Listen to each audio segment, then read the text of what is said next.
Matin, en ce dimanche du 11 mars 2018, le Seigneur m'a mis à cœur de partager avec vous un message. Donc, le thème de ce message, en fait, s'intitule Les conséquences du péché. Donc, les conséquences du péché. Pourquoi les conséquences du péché? Parce que, vous savez, en tant qu'enfant de Dieu, tout acte en fait que nous posons, que ce soit en fait des actes négatifs ou positifs, il y aura en fait, voyez-vous, des conséquences. Et c'est pour cela, vraiment, en fait, le Seigneur nous appelle autant que possible à, à faire le bien. Le Seigneur nous appelle autant que possible à être en paix avec tout le monde et à vivre autant que possible dans la sainteté, dans la pureté et dans toutes choses en fait qui l'honorent. Comme ce mois, voyez-vous, en faisant cela, en vivant ainsi, nous garantissons en fait une meilleure sécurité auprès du Seigneur pour nos enfants et nous garantissons aussi en fait un meilleur secours auprès du Seigneur. Voyez-vous, donc c'est pour ça, on va le lire en vitesse par la grâce de Dieu. Quand le Seigneur va donner les commandements à Moïse, il va lui dire certaines choses que celui qui obéira en fait à ces commandements-là, le Seigneur le bénira et bénira aussi en fait sa génération et même jusqu'à la 4e génération, mais même 1000e génération. Mais par contre, celui qui désobéit, il le châtiera, il punira aussi cette personne ou sa génération qui suivra par la suite. Donc, ça fait en fait partie des lois du Seigneur. Mais avant de commencer, nous allons prier. Dieu de gloire, Dieu Tout-Puissant, que ton nom soit béni, que ton nom soit sanctifié. Nous voulons qu'en cette matinée, que tu puisses nous guider, nous conduire selon ton bon vouloir. Ouvre notre entendement. Garde-nous, Seigneur mon Dieu, aide-nous à avoir un esprit disposé pour recevoir ta parole. Éternel des armées, tu es le seul sur qui, Seigneur mon Dieu, nous comptons. Tu es le seul sur qui, Seigneur mon Dieu, nous appuyons notre tête. Que toute la gloire, mon Dieu, l'honneur, la puissance puissent te revenir. Au nom de Jésus-Christ de Nazareth. Amen. Donc, voilà un peu, frères et sœurs. Avant cela, nous allons un peu parler, définir en fait ce que c'est que le péché. Voilà, ce que c'est que le péché, parce que nous parlons souvent du péché, le péché, le péché. Mais qu'est-ce que le péché? En fait, le péché est un acte libre par lequel l'homme, en faisant le mal, refuse en fait complètement d'accomplir la volonté de Dieu en se séparant de lui. Parce qu'en fait, il y a toujours quelque chose qui se passe. À chaque fois qu'on pêche, on s'éloigne du Seigneur. À chaque fois qu'on pêche, on s'éloigne de Dieu jusqu'à ce qu'en fait, si on ne se répand pas, si on ne revient pas complètement à soi-même, on retourne en fait dans les choses auxquelles on a vomi si on était chrétien, ou on aime en fait vivre dans toutes ces choses-là. C'est ça le péché. Et c'est pour cela, voyez-vous, en tant que véritable enfant de Dieu, quand nous péchons, quand nous tombons dans des choses qui n'honorent pas le Seigneur, en fait, on se sent mal. On se sent mal, on est mal à l'aise. Et en fait, qu'est-ce qui se passe? C'est le Saint-Esprit en fait qui est attristé. Voilà pourquoi le Seigneur nous dit aussi dans le livre de 1 Thessaloniciens, chapitre 5, le verset 16 au verset 18 là-bas, que n'attristez pas l'Esprit. Voilà, c'est comme ça en fait que l'Esprit Saint en fait s'attriste à nous quand nous péchons et que nous nous sentons mal. Mais les véritables enfants de Dieu, quand ils se sentent mal comme ça, ils ne manquent pas tout de suite en fait de se repentir et la plaie, la blessure qui a été ouverte en fait, elle est réparée tout de suite. Mais par contre, celui-là en fait que lui, il se plaît dans le péché, il aime vivre là-dedans, voilà, c'est son truc quoi. C'est le Saint-Esprit s'attriste une fois, deux fois, et puis si on ne fait pas attention, il part tout simplement, il part. Et puis on est là, on reste vide. Et c'est pour ça, voyez-vous, dans le livre de Romains 3, 23, qui est marqué, la Bible dit en fait que le salaire du péché, c'est la mort, mais le don gratuit de Dieu, c'est la vie éternelle en Jésus-Christ. Ça veut dire quoi? Ça veut dire que cette mort-là, en général, elle est souvent de manière spirituelle. La mort spirituelle, en fait, la mort spirituelle, c'est quelque chose que on est loin du Seigneur. On est complètement loin du Seigneur parce qu'en fait, les païens sont morts de manière spirituelle. Les païens sont morts de manière spirituelle parce qu'ils n'ont pas l'Esprit de Dieu, parce qu'ils ne connaissent pas les voies du Seigneur. Donc un enfant de Dieu aussi, en fait, qui se plaît dans le péché, un enfant de Dieu qui se plaît dans toutes ces choses-là, il est mort de manière spirituelle. Souvenez-vous de ce que le Seigneur va dire à l'une des églises du livre d'Apocalypse: tu parais vivant, mais tu es mort en fait. Il paraît vivant, mais il est mort. Donc en fait, c'est quoi? C'est que, alors, on fait semblant de croire en Dieu, on fait semblant qu'on est encore là, mais alors qu'au fond, il n'y a plus rien, c'est vide. C'est vide, donc ça c'est la mort spirituelle. Et le péché peut aussi en fait avoir une mort de manière physique. La mort physique ici en fait c'est le fait que celui qui pêche, le Seigneur l'avertit une fois, deux fois, trois fois, quatre fois, mais s'il se plaît dans ce péché-là, il ne veut même pas se repentir. Qu'est-ce qui se passe en fait? Le Seigneur peut le frapper complètement. Souvenons-nous en fait de ce qui s'était passé avec Moïse. Quand il y a eu cette révolte-là, durant la traversée du désert, il y avait 3 personnages en fait et leurs familles qui sont révoltés contre Moïse. Et parmi ces 3 personnages en fait se trouvaient Dathan, Coré et Abiram. Voilà, c'est des gens en fait qui ont mal parlé contre Moïse. C'est des gens en fait qui voulaient détourner le peuple de Dieu de leur vrai créateur. Alors la Bible dit en fait que la terre s'est ouverte et puis en fait ils ont été engloutis dans cette terre-là. Donc ça c'est la mort spirituelle. C'est quelqu'un en fait qu'on peut dire en fait qu'il est mort de manière physique, que le Seigneur a frappé de manière physique. Ça veut dire en fait que son péché, ses transgressions ont été énormes. Parce que pour que quelqu'un en fait frappe Dieu de telle manière, il faut que cette personne en fait ait dépassé les bornes. Cette personne-là en fait ait fait ce qu'on appelle en fait c'est la goutte qui a débordé en fait le vase. Et nous avons aussi, voyez-vous, une autre forme de mort physique. Souvenez-vous dans le livre des Actes des Apôtres, Ananias et Saphira, qui avaient péché en voulant mentir aux apôtres. Alors, qu'est-ce qui s'est passé? Le Seigneur les a frappés de manière directe, en fait.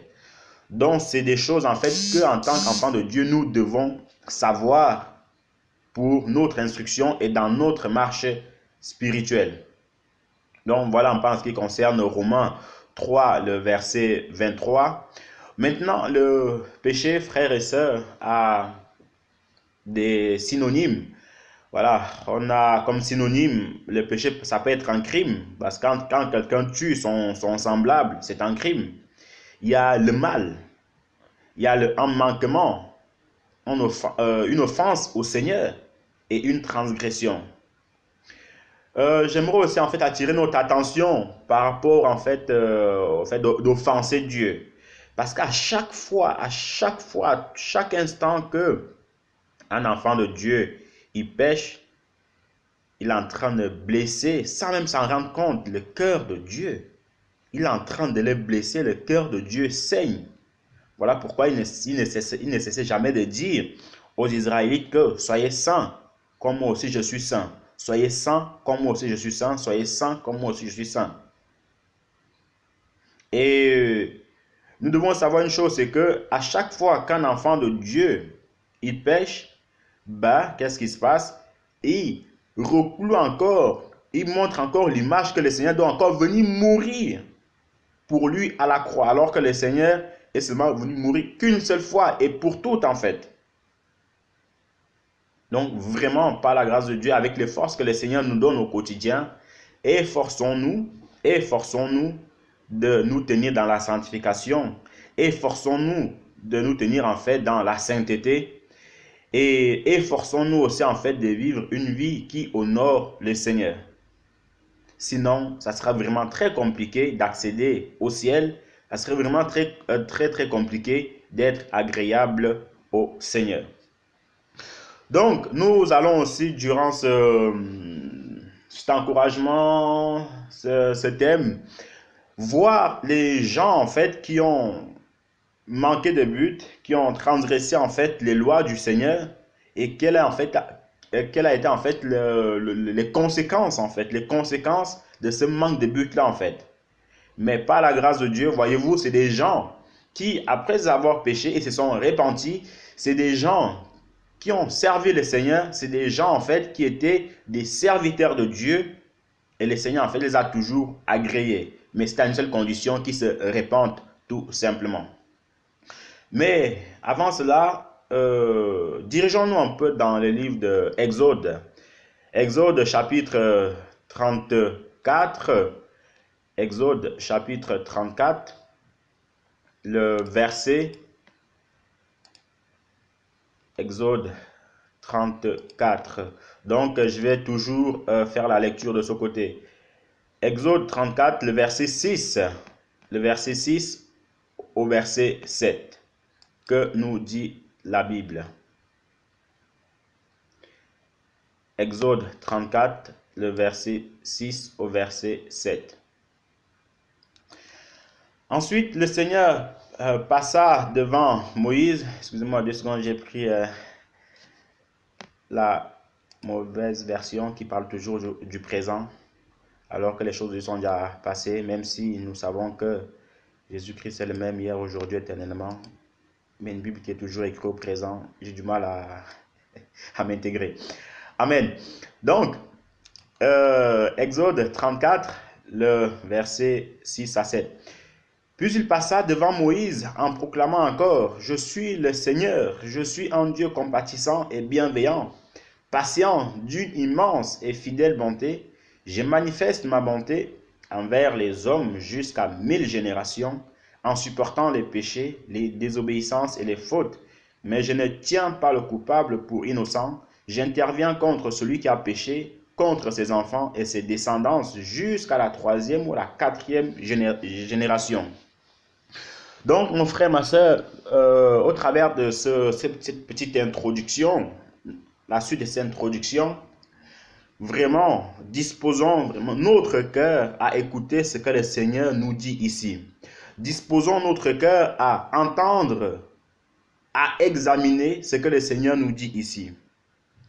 Le Seigneur nous dit ici, en fait, que celui qui fait le bien, il le bénira premièrement, il bénira aussi en fait sa génération jusqu'à la 1000e. Donc les enfants, des enfants, des enfants, des enfants, des enfants, des enfants, jusqu'à, comment dire. Mais en revanche, celui qui pêche, ben le Seigneur ne le tient pas pour impuni, mais le Seigneur va le punir, non seulement lui, mais il punira aussi en fait sa troisième génération, ou jusqu'à sa 4e génération. Par exemple, le frère X qui s'efforce en fait, le frère X en fait, qui pêche et puis continue en fait dans ce péché là et qui continue en fait à pécher, ben il faut qu'il sache que le péché là en fait suivra son enfant, son petit-fils, le fils de son petit-fils, le fils de fils de son petit-fils, le fils de fils de fils de fils de fils de, ainsi de suite. Ça suivra. Certes, ceci dit, certes, si peut-être jusqu'à la 10e génération, l'autre s'en rend compte, c'est quoi cette malédiction? Mon père était comme ci, mon grand-père était comme ça, mon arrière-grand-père était comme ça, mais qu'est-ce qui se passe? Il faut peut-être que je me réveille. Alors peut-être dans la miséricorde de Dieu, dans la droiture de Dieu, dans l'amour de Dieu, si ce dernier en fait comprend que si je ne fais pas attention, si je ne m'efforce pas en fait dans la prière, je ne pourrai pas être délivré, je ne pourrai pas en fait obtenir la grâce de Dieu. Alors qu'est-ce qui va se passer? Le Seigneur peut pardonner et le Seigneur en fait peut le bénir.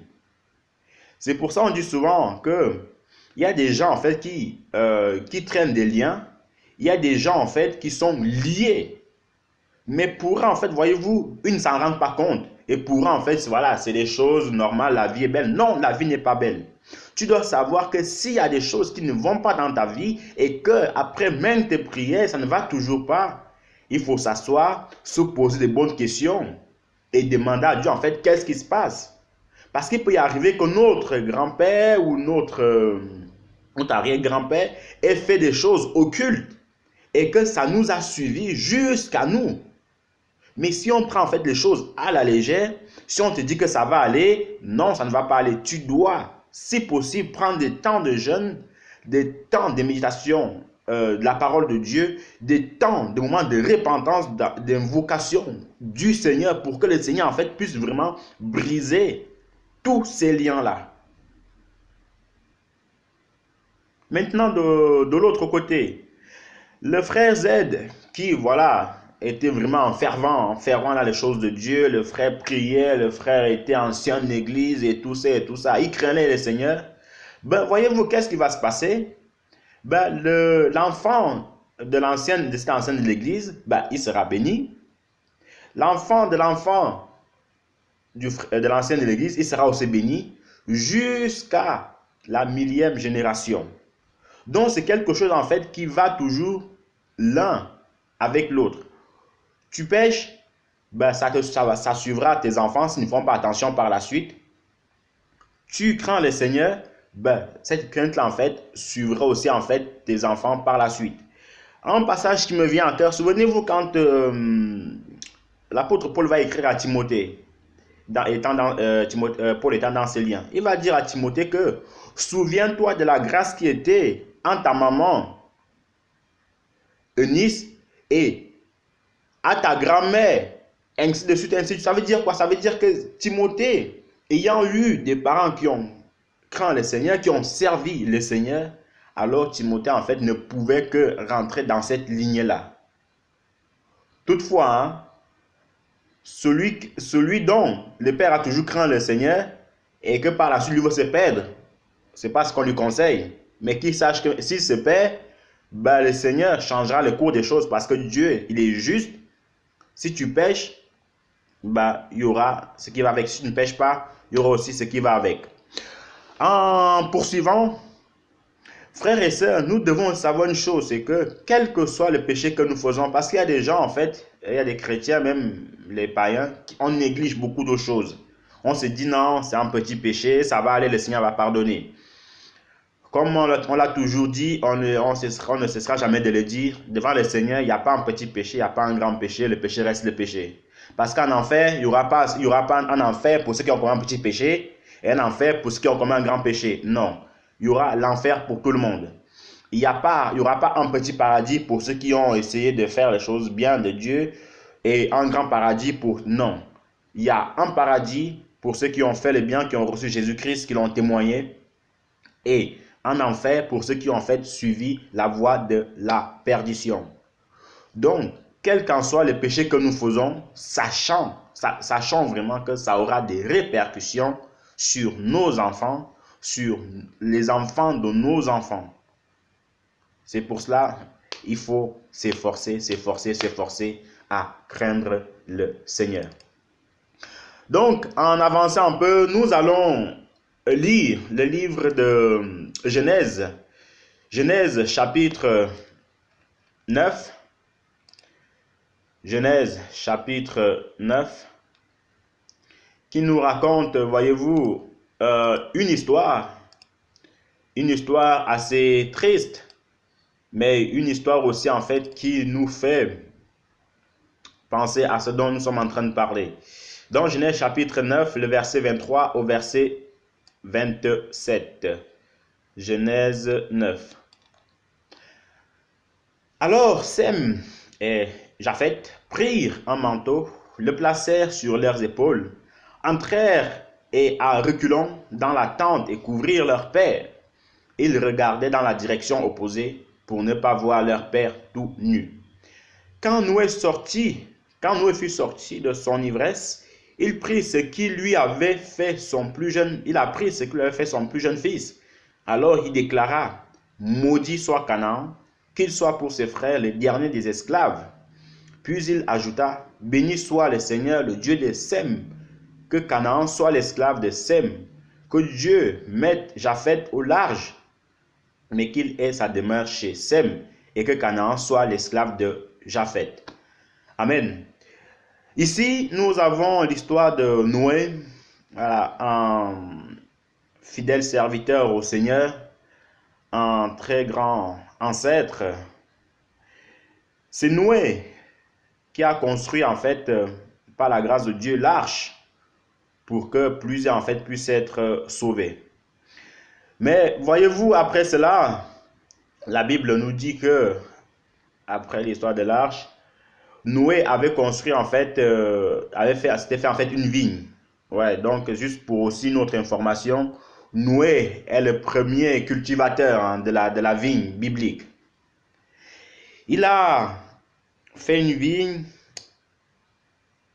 et puis, lors des récoltes, il a récolté comme il faut, comme il se doit. Mais malheureusement, Noé s'est enivré de cette boisson-là. Il s'est enivré de cette boisson-là. Et qu'est-ce qui s'est passé? Il s'est retrouvé nu. C'est pour cela, voyez-vous, même les sous-là, quand nous voyons aussi, surtout en Afrique, beaucoup, en fait, quand ils sont sous, on les retrouve dans les marigots, dans les marécages, tout nus. Quand ils parlent, on ne sait plus.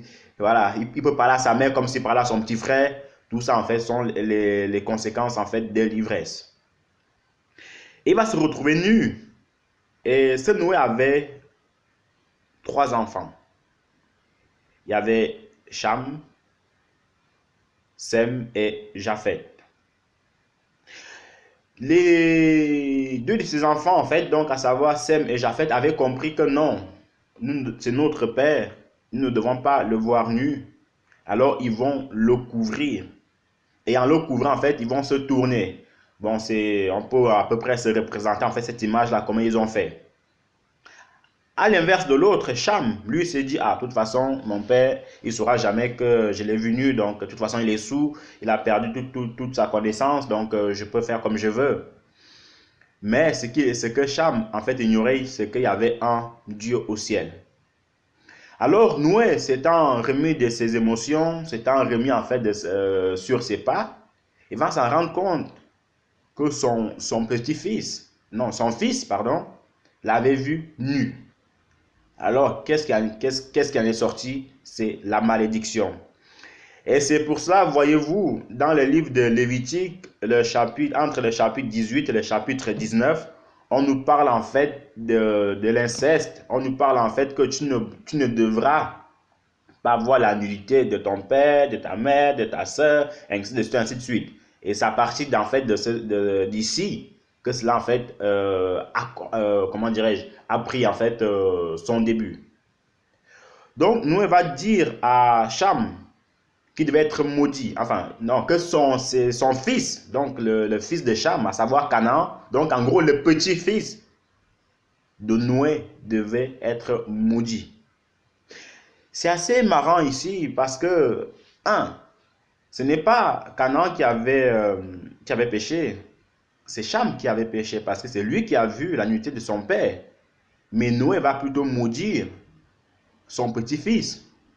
C'est comme on disait tout à l'heure, qu'il y a des péchés, en les faisant, le Seigneur peut nous maudire, nous, ou ça peut retomber sur les enfants de nos enfants. Et à l'inverse, il va plutôt bénir Sem et Japheth. Et cette bénédiction, en fait, avait pour but qu'ils devaient dominer sur leurs frères. Ici, Canaan, nous savons tous, en fait, à peu près, on a quasiment tous entendu parler de Canaan. Qu'est-ce que Canaan? Qui est Canaan? Canaan était le fils de Cham. Et Canaan, quand on lit vraiment en fait la Bible de Genèse et qu'on suit vraiment en fait l'ordre des choses, le déroulement des choses, on voit que les Hébreux ou les Israélites ou les Juifs, si vous voulez, en fait c'est la même chose. C'est juste en fait qu'avec le temps, les noms en fait ont changé, mais c'est le même peuple. Les Juifs, les Hébreux, même chose. Les Hébreux, voyez-vous, avaient pour but d'aller conquérir un pays.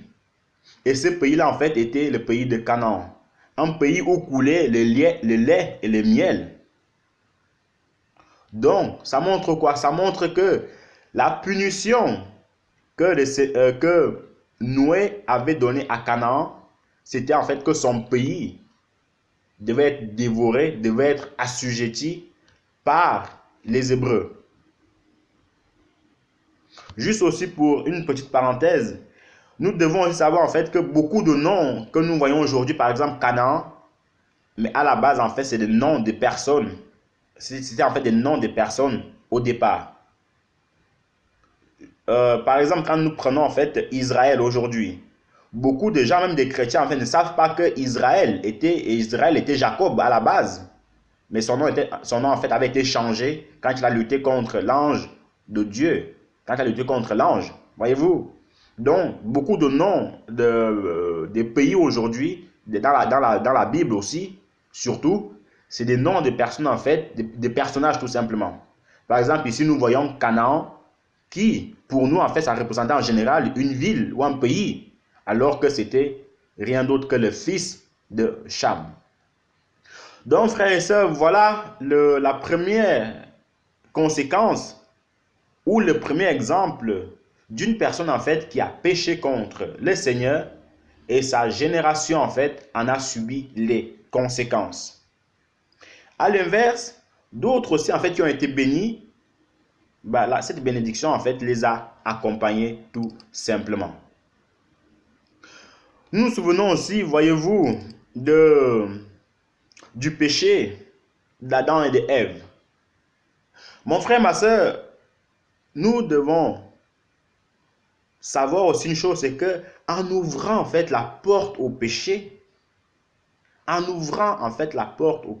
péchant, nous donnons accès complet au diable.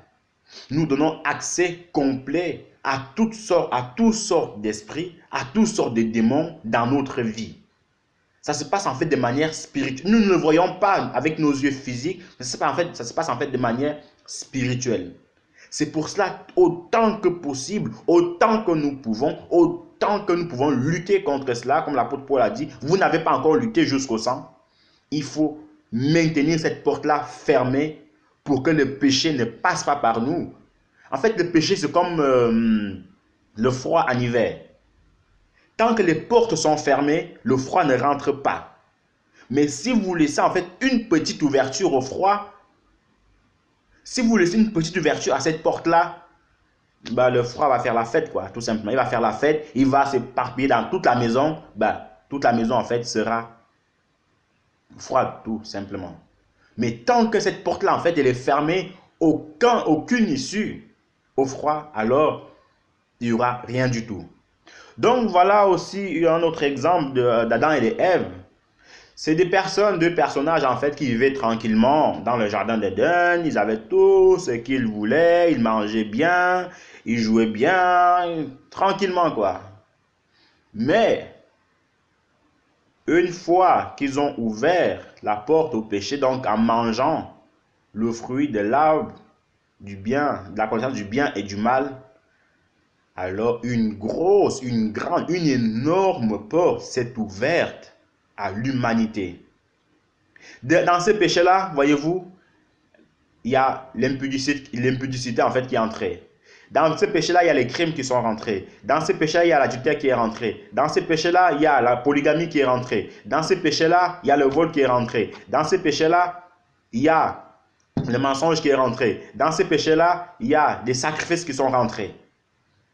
Juste pour un moment, juste pour 2 minutes, même 30 secondes de désobéissance au Seigneur, alors tous ces péchés en fait sont rentrés.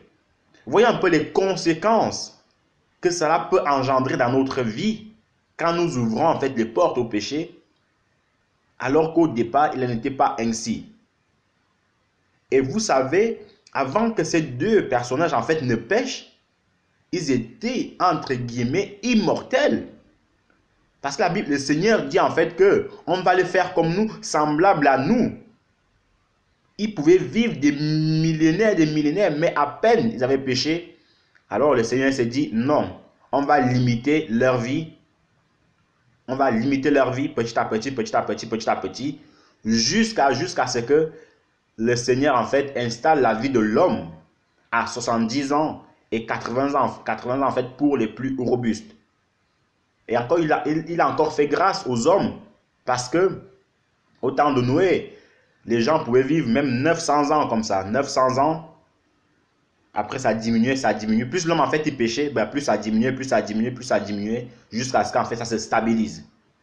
Bon, aujourd'hui, le Seigneur peut encore faire grâce à des exceptions, des personnes qui vont jusqu'à 120 ans, 130 ans, mais ça, ce n'est que des exceptions. Mais la règle, la généralité reste que la vie d'un homme sur terre, elle est de 70 ans et 80 ans, en fait, pour les plus robustes. Donc, en fait, pour les plus, voilà, ceux qui tiennent leur santé, ceux qui sont forts, ainsi de suite, ainsi de suite. Donc, en poursuivant, nous voyons vraiment, en fait, que Adam et Ève, ayant péché, ça a ouvert beaucoup de portes à l'ennemi. En fait, le péché, c'est quoi? C'est quelque chose, en fait, c'est là que ça attend, quoi. Ça attend qu'on ouvre seulement les portes, alors il se faufile.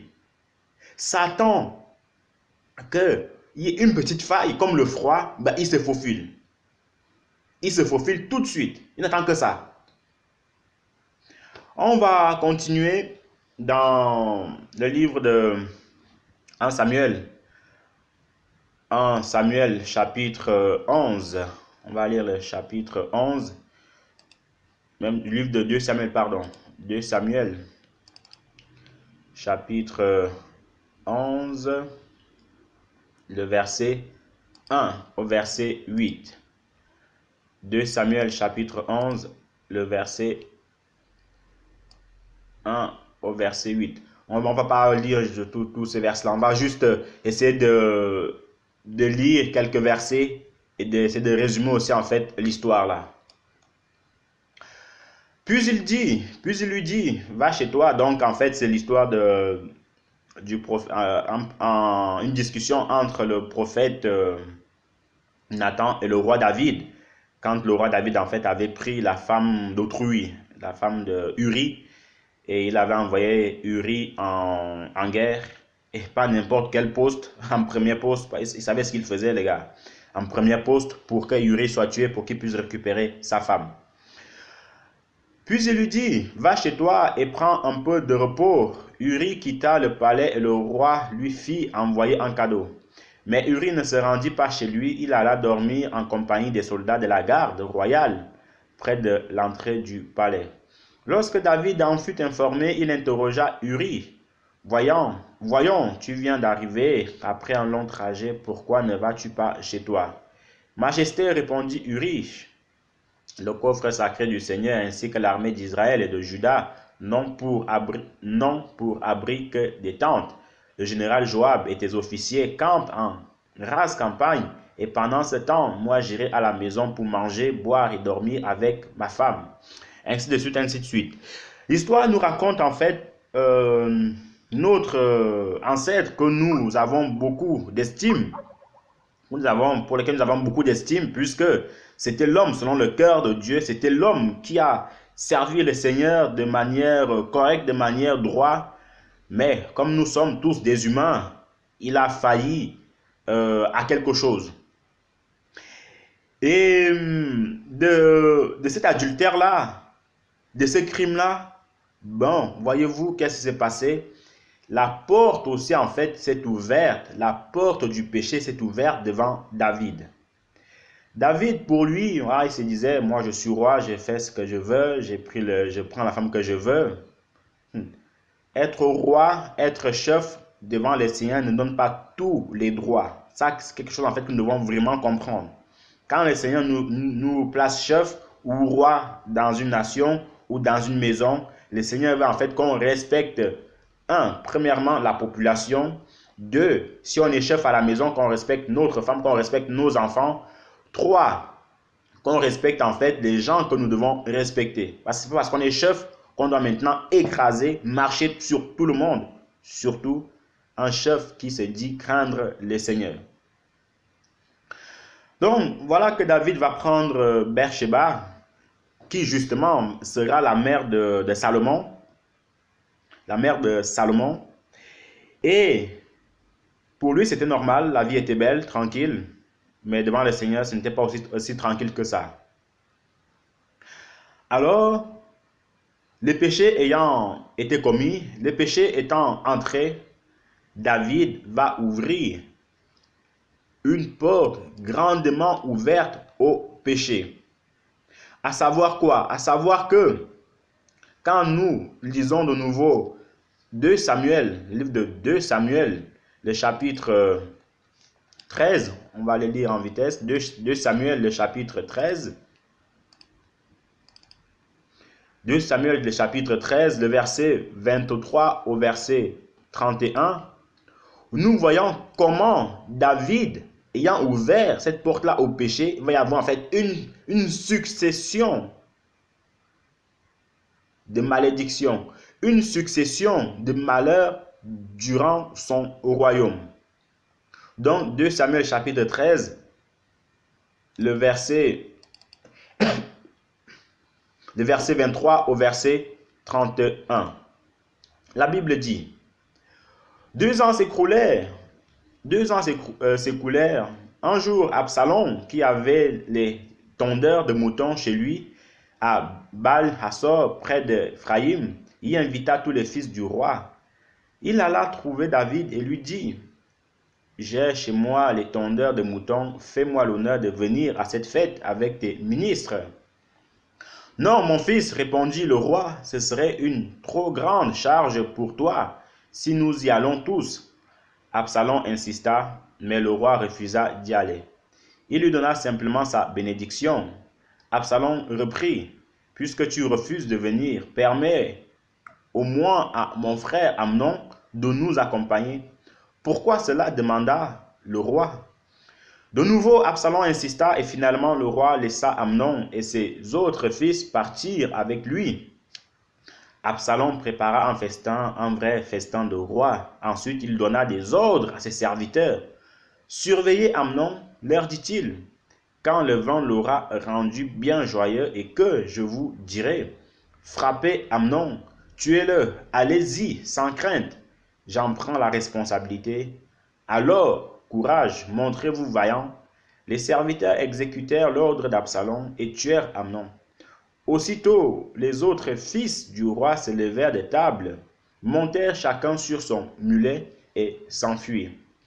Ils étaient encore en route lorsque David reçut cette nouvelle. Absalom a tué tous tes fils, il n'en reste pas un seul en vie.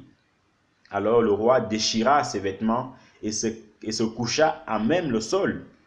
Tous ses ministres, les habits déchirés, se tenaient autour de lui.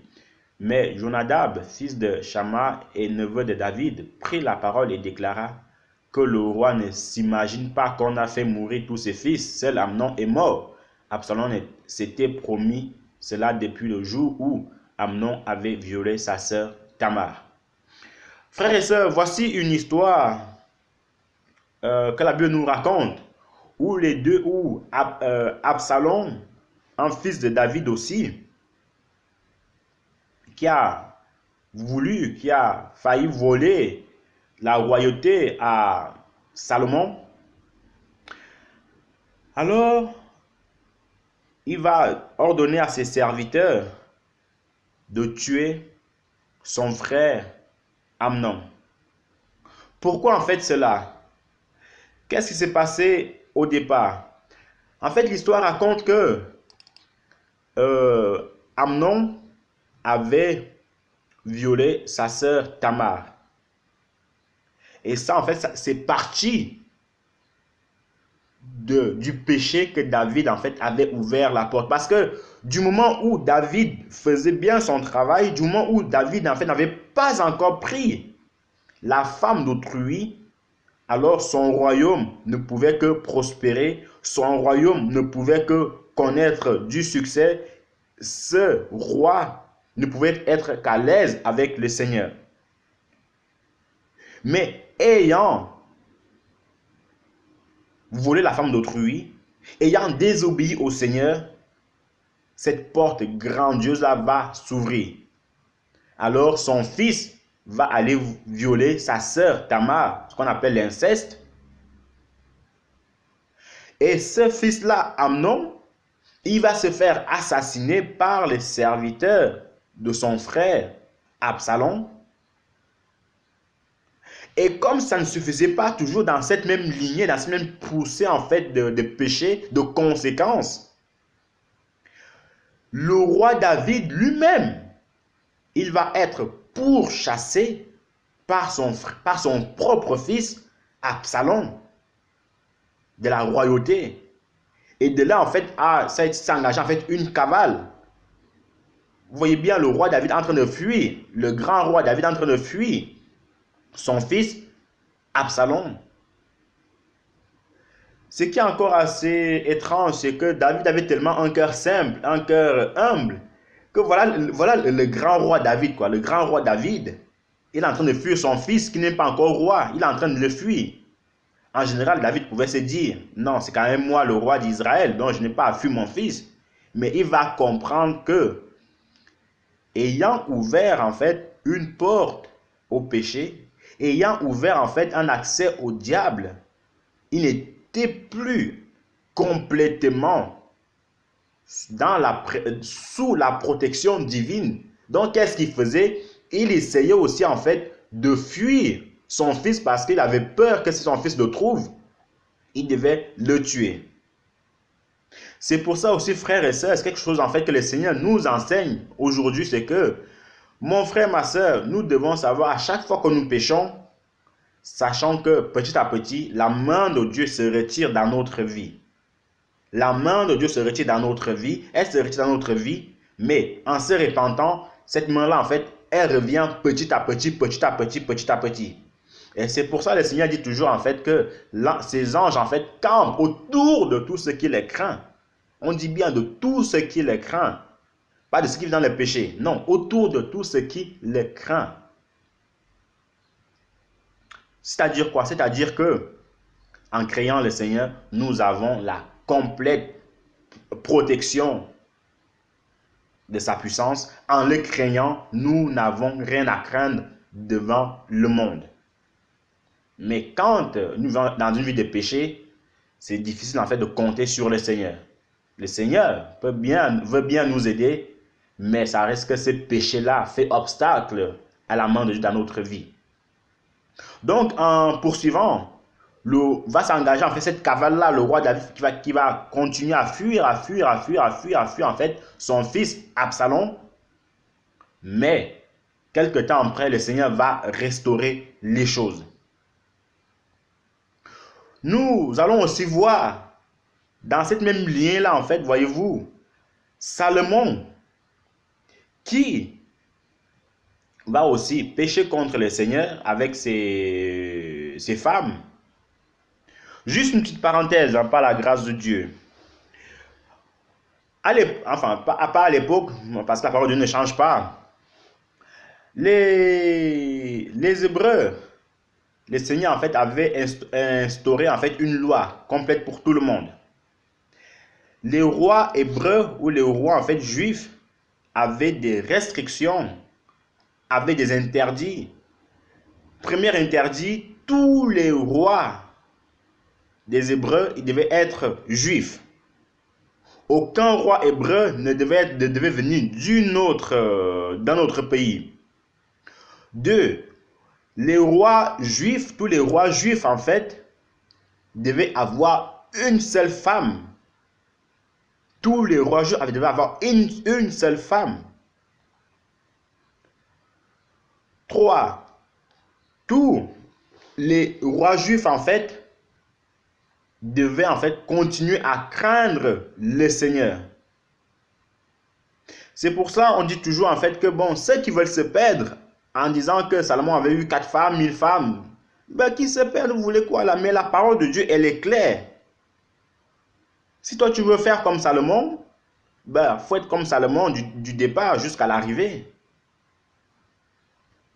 Mais la parole de Dieu ne va pas se diluer pour nos beaux yeux parce qu'on est fort. Non, elle reste la même du début jusqu'à la fin. Donc voilà Salomon qui va désobéir aussi à sa suite. il va aller épouser en fait ces femmes-là. Bon, on ne va pas forcément revenir dessus puisqu'on avait déjà eu, on est en train d'étudier sur le livre d'Ecclésiaste. On a un peu fait l'introduction de la vie du roi Salomon. Donc, il va aussi désobéir à l'ordre divin. Il va aussi désobéir au Seigneur. Alors, ce sont ces femmes-là qui vont écarter, qui vont l'éloigner de la présence de Dieu. Et ça, frères et sœurs, vous voyez, ça fait aussi partie du péché que David avait commis au départ. C'est pour ça qu'on disait au début que quand nous péchons, ces conséquences en fait vont se répertorier, vont se répercuter sur nos enfants, même sur en fait nos petits-enfants. Et Salomon, le péché qu'il avait commis, voyez-vous frères et sœurs, ça a créé en fait la division. Par exemple, quand vous lisez pour la désobéissance de Salomon avec plusieurs femmes, on peut lire ça dans 1 Roi, le chapitre 11, le verset 1 au verset 13. Maintenant, nous voyons aussi en fait, à cause du péché de Salomon, le Seigneur va diviser le peuple d'Israël en deux parties. Au nord, première partie, il y avait Juda, qui avait pour capitale en fait Jérusalem. Et au sud, vous avez en fait Israël, qui avait pour capitale en fait la Samarie. Et en fait, c'est comme c'est comme le Congo maintenant. Vous voyez un peu, c'est comme le Congo. Voilà un bon exemple pour mieux illustrer cela. C'est comme le Congo aujourd'hui. À la base, logiquement, le Congo reste un seul Congo. Logiquement. Mais les Européens ont fait que le Congolais aussi ont fait que leur pays en fait puisse se diviser.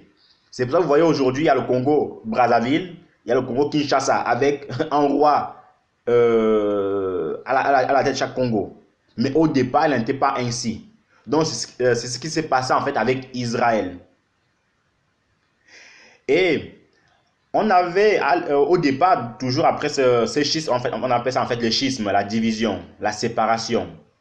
Donc, de ce schisme-là, en fait, on avait Roboam qui était roi de Juda, et de l'autre côté, il y avait Jéroboam qui était roi d'Israël.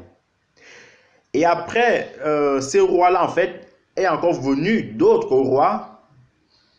Il y avait à Juda, il y avait le roi qu'on appelle Josaphat. De l'autre côté, on avait justement ce grand roi qui a fait son apparition, Akab, en Israël. Et c'est pour ça, voyez-vous, il y avait toujours cette guerre-là, entre les deux nations, les deux, entre guillemets, petites nations. Et en poursuivant, voyez-vous, frères et sœurs, c'est que ce péché-là a encore engendré beaucoup de choses, un désordre pas possible à cette époque-là, un désordre pas possible à ce moment-là. J'aimerais aussi en fait attirer notre attention par rapport à quelque chose. Vous vous souvenez dans l'évangile de Jean, dans Jean 14, quand le Seigneur va en fait avoir la discussion avec la femme samaritaine. Quand cette femme-là va dire au Seigneur Jésus que comment toi qui es juif, tu me donnes en fait de l'eau à boire. Pourquoi en fait cette femme-là en fait va poser cette question-là au Seigneur Jésus? C'est parce que à cause de ce qu'on est en train de parler, il y a eu cette division-là, il y a eu cette différence-là. Parce que la femme, elle était samaritaine, donc de la Samarie, qui avait pour capitale Israël. Mais Jésus, lui, faisait en fait partie en fait de la lignée de Juda. Donc à savoir de Jérusalem. Donc cette femme-là va dire, pourquoi tu me donnes, toi qui es Judaïen, toi qui viens de Jérusalem, pourquoi tu me donnes ça? Moi, toi et moi, on ne se connaît pas. Mais au départ, en fait, ça n'était pas ainsi. C'était une seule nation. Mais le péché a fait que ça se divise en deux. Et pour terminer, voyez-vous, frères et sœurs, le Seigneur, dans son amour, avec l'alliance qu'il avait fait avec David, il va dire à Salomon, écoute, il va susciter des ennemis à Salomon. Quand vous lisez vraiment en fait la fin des vies de Salomon, Salomon va avoir des ennemis, même des Égyptiens, des gens qui sortaient de nulle part. Hein. Même la Bible raconte qu'il y avait quelqu'un en fait, que lui, il était en Égypte en train de faire ses affaires, et puis un esprit est venu en lui, va dire que non, retourne à Jérusalem, combattre Salomon. Donc ça c'est l'ordre de Dieu. Donc Salomon va avoir beaucoup d'ennemis qui vont se réveiller à ce moment-là. Donc sachons vraiment que, frères et sœurs, parfois nous ne le voyons pas quand nous commettons des péchés. Nous n'en rendons pas compte. Voilà, le péché c'est bon, l'adultère c'est bon, le vol c'est bon, le mensonge ça nous permet de nous séparer, de nous libérer de plusieurs choses. Il n'y a pas de souci, donc on peut le faire tranquillement, la vie est belle, et puis ni vu ni connu, personne ne m'a vu. On a souvent l'habitude de chanter une chanson que tu peux commettre tous les péchés que tu veux. Hein. Ton frère, ta soeur, ta femme, ton enfant ne le voit pas. Mais il faut savoir qu'il y a l'œil du Tout-Puissant qui est au ciel, qui voit tout. Même une fourmi qui se croit cachée dans les ténèbres, le Seigneur la voit. Donc ne nous mentons pas nous-mêmes. Le Seigneur ne veut pas nous punir. Le Seigneur ne veut pas du mal. Il veut notre bien. Il veut que nous prospérons dans la crainte. Il veut que nous avançons dans la crainte, dans la sanctification, pour que notre génération puisse aussi en profiter. Frères et sœurs, le Seigneur, à chaque fois qu'il parle, il met toujours le positif devant. Il dit, je mets devant toi la vie et la mort. Donc, il dit d'abord la vie. La vie. Et après vient la mort. Il dit encore que si tu obéis à mes commandements, alors tu auras la prospérité, tu auras la bénédiction. Mais si tu désobéis, tu auras la malédiction. Donc ça, c'est vraiment le cœur de Dieu. Il met toujours le positif devant. Comme quoi, en fait, pour nous montrer qu'il veut notre bien. Comme quoi, il veut que nous soyons sauvés. Donc, que le Seigneur nous bénisse abondamment. Que le Seigneur vous bénisse abondamment. Et que son nom soit glorifié. Amen.